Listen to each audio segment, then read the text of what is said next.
तेरी वाणी जीवन की रोटी, नैनों की ज्योति अंधेरा मिटाती।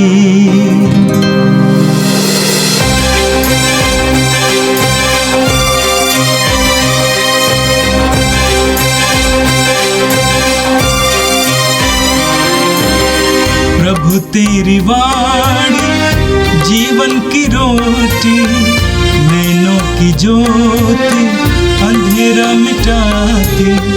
प्रभु तेरी वाणी जीवन की रोटी, नैनों की ज्योति अंधेरा मिटाती। वाणी वाणी वाणी वाणी वाणी पवित्र है, शाश्वत है, जीवन का मन्ना है। 19 नवंबर शुक्रवार। पहला पाठ मकाबियों का पहला ग्रंथ अध्याय 4 पद संख्या 36 से 37, 52 से 59। उस समय यूदस और उसके भाइयों ने यह कहा, हमारे शत्रु हार गए। हम जाकर मंदिर का शुद्धिकरण और प्रतिष्ठान करें। समस्त सेना एकत्र हो गई और सियोन के पर्वत की ओर चल पड़ी। 148वें वर्ष के 9वें महीने अर्थात किसलेव के 25वें दिन लोग पांव फटते ही उठे और उन्होंने होम की जो नई वेदी बनाई थी उस पर विधिवत बलि चढ़ाई। जिस समय और जिस दिन गैर यहूदियों ने वेदी को अपवित्र कर दिया था, उस समय और उसी दिन भजन गाते और सितार, वीणा तथा झांझ बजाते हुए उन्होंने वेदी का प्रतिष्ठान किया। सब लोगों ने दंडवत कर आराधना की और ईश्वर को धन्य कहा जिसने उन्हें सफलता दी थी। वे आनंद के साथ होम, शांति तथा धन्यवाद का यज्ञ चढ़ाकर 8 दिन तक वेदी के प्रतिष्ठान का पर्व मनाते रहे। उन्होंने मंदिर का अग्रभाग सोने की मालाओं तथा ढालों से विभूषित किया। फाटकों तथा याजकों की शालाओं को मरम्मत किया और इनमें दरवाजे लगाए। लोगों में उल्लास था और उन पर लगा हुआ गैर यहूदियों का कलंक मिट गया। यूदस ने अपने भाइयों तथा इस्राएल के समस्त समुदाय के साथ यह निर्णय किया कि प्रतिवर्ष उसी समय अर्थात किसलेव के 25वें दिन से लेकर 8 दिन तक वेदी के पुनः प्रतिष्ठान का पर्व उल्लास तथा आनंद के साथ मनाया जाएगा। यह प्रभु की वाणी है। संत लूकस के अनुसार पवित्र सुसमाचार अध्याय 19 वाक्य 45 से 48 तक। यीशु मंदिर में प्रवेश कर बिक्री करने वालों को यह कहते हुए बाहर निकालने लगे, लिखा है, मेरा घर प्रार्थना का घर होगा, परंतु तुम लोगों ने उसे लुटेरों का अड्डा बना दिया है। वह प्रतिदिन मंदिर में शिक्षा देते थे। महायाजक, शास्त्री और जनता के नेता उनके सर्वनाश का उपाय ढूंढ रहे थे, परंतु उन्हें नहीं सूझ रहा था कि क्या करें, क्योंकि सारी जनता बड़ी रुचि से उनकी शिक्षा सुनती थी। यह प्रभु का दिव्य सुसमाचार है। ख्रिस्त प्रभु की जय। मेरे प्रिय भाई और बहनों, आज का पहला पाठ मकाबियों के दूसरे ग्रंथ के अध्याय 4 से लिया गया था। उस अध्याय के प्रारंभ में आप पढ़ेंगे कि किस तरह यूदा के नेतृत्व में यहूदियों ने यूनानी सेना को हराया, बहुत बुरी तरह से हराया।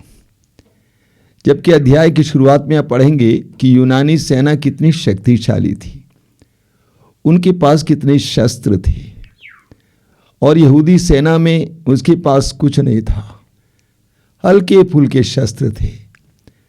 लेकिन यूदा ने अपने लोगों को ईश्वर के चमत्कारपूर्ण कार्यों की याद दिला दिलाकर सामर्थ्य से भर दिया कि किस तरह ईश्वर ने अपनी जनता के लिए लाल समुद्र को 2 भागों में विभाजित किया। वही ईश्वर हमारे साथ है और हमारे साथ लड़ेगा। लोगों में विश्वास और सामर्थ्य भर गया और इस प्रकार उन्होंने यूनानी सेना का सामना किया और यूनानी सेना को हराया। आप पढ़ेंगे स्तोत्र 20 के वाक्य 8 में स्तोत्रकार कहता है, कुछ लोग रथों पर और कुछ लोग अश्वों पर गौरव करते हैं, हम तो अपने प्रभु ईश्वर की दुहाई देते हैं। कुछ लोग रथों पर और कुछ लोग अश्वों पर, घोड़ों पर गौरव करते हैं, लेकिन हम तो प्रभु ईश्वर की दुहाई देते हैं। और उन्होंने वही किया।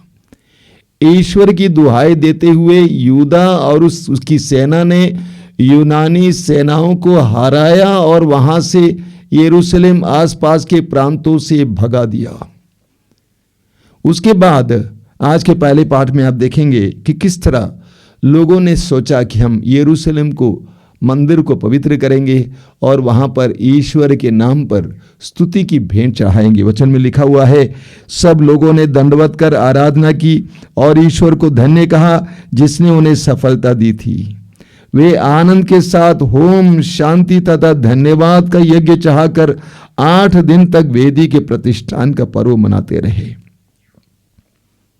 उन्होंने ईश्वर को धन्यवाद का बलिदान चढ़ाया। आप पढ़ेंगे स्तोत्र 50 के वाक्य 23 में प्रभु कहते हैं, जो मुझे धन्यवाद का बलिदान चाहता है वही मेरा सम्मान करता है। जो मुझे धन्यवाद का बलिदान चाहता है वही मेरा सम्मान करता है। और यूदा के नेतृत्व में यहूदियों ने यही किया, ईश्वर को धन्यवाद का बलिदान चढ़ाया। क्या मतलब इसका? सब कुछ का यश ईश्वर को दिया। उनको इस बात का एहसास था कि ईश्वर ने उनको विजय दिलाया था, इसीलिए सारा यश ईश्वर को दिया जाना चाहिए। हम पढ़ेंगे स्तोत्र 68 के वाक्य 20 में और 21 में लिखा हुआ है, हम प्रतिदिन प्रभु को धन्यवाद दिया करें। हम प्रतिदिन प्रभु को धन्यवाद दिया करें, ईश्वर हमें संभालता और विजय दिलाता है। हम प्रतिदिन प्रभु को धन्यवाद दिया करें, ईश्वर हमें संभालता और विजय दिलाता है। ईश्वर हमारा उद्धार करता है, प्रभु ईश्वर हमें मृत्यु से बचाता है। और यहूदियों ने यूदा के नेतृत्व में यही किया।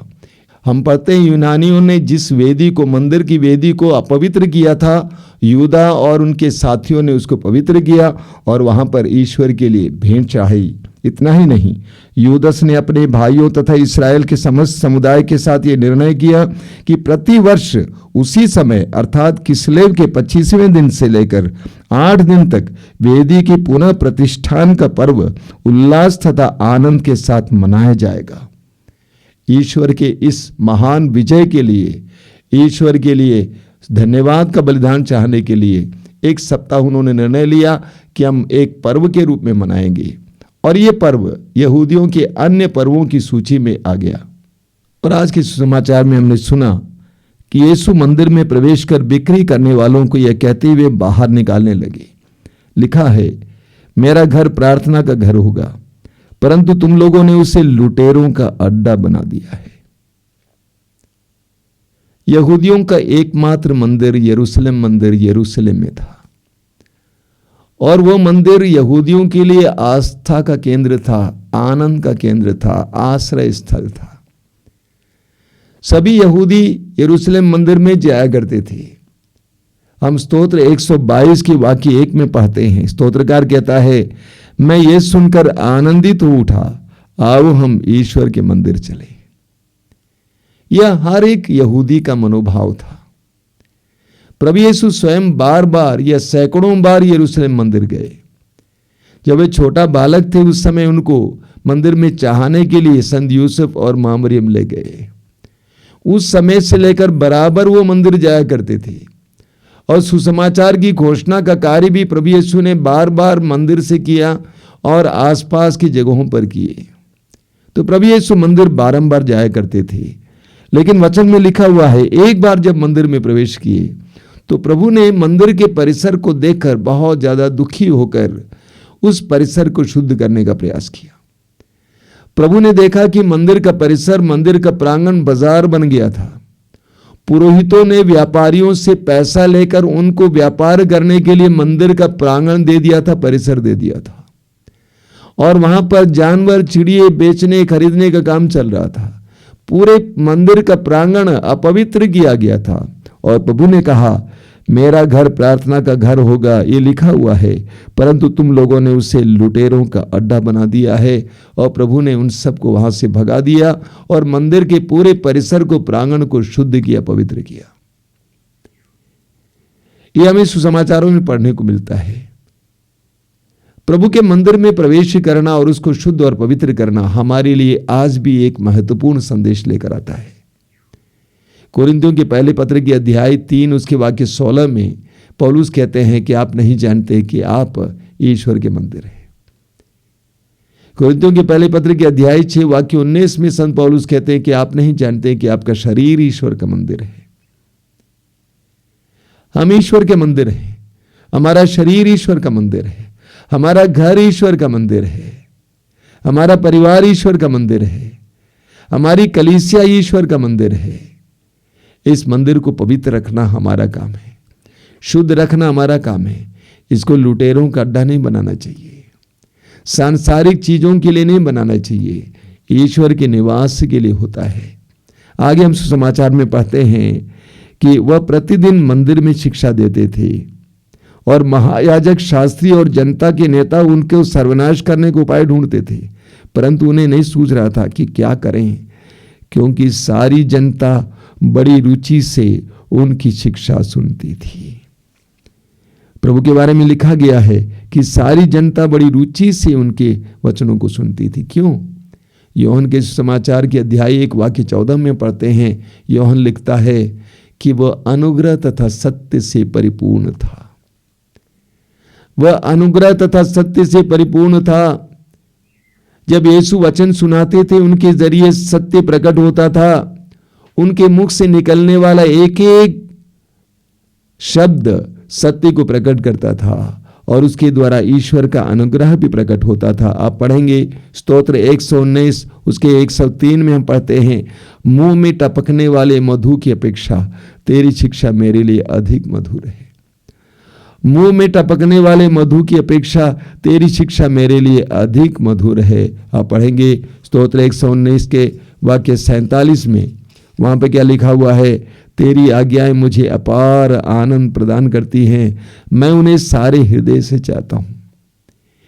तेरी आज्ञाएं मुझे अपार आनंद प्रदान करती हैं, मैं उन्हें सारे हृदय से चाहता हूं। यही कारण है कि जनता प्रभु की वाणी को लगातार सुनती थी। समाचार में आगे आप पढ़ेंगे कि जनता सुध बुध खोकर उनके पीछे वचन सुनने के लिए लग जाती थी।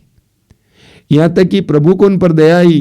प्रभु ने कहा, कई दिनों से मेरे पीछे लगे हुए हैं, इनके लिए खाने के लिए कहां से हम सामग्रियां लाएं?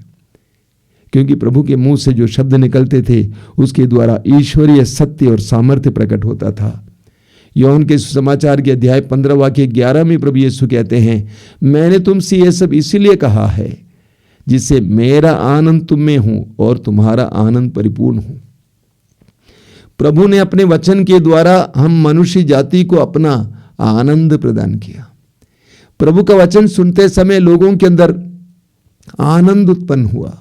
लूकास के सुसमाचार के अध्याय 24 में आप पढ़ेंगे कि प्रभु यीशु के 2 शिष्य जो एमाउस के मार्ग पर चल रहे थे, उन्होंने बाद में कहा, जब प्रभु हमें वचन सुना रहे थे और धर्मशास्त्र की व्याख्या कर रहे थे तो हमारे हृदय कितने उद्दीप्त हो रहे थे, आनंद से भर रहे थे। प्रभु का वचन आनंद देता है, इसीलिए लोग बड़ी रुचि से प्रभु के वचन को सुनते थे।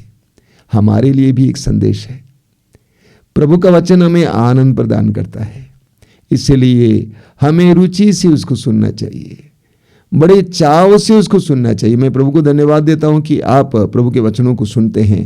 प्रभु आप सबको आशीष दें। आइए हम प्रार्थना करें।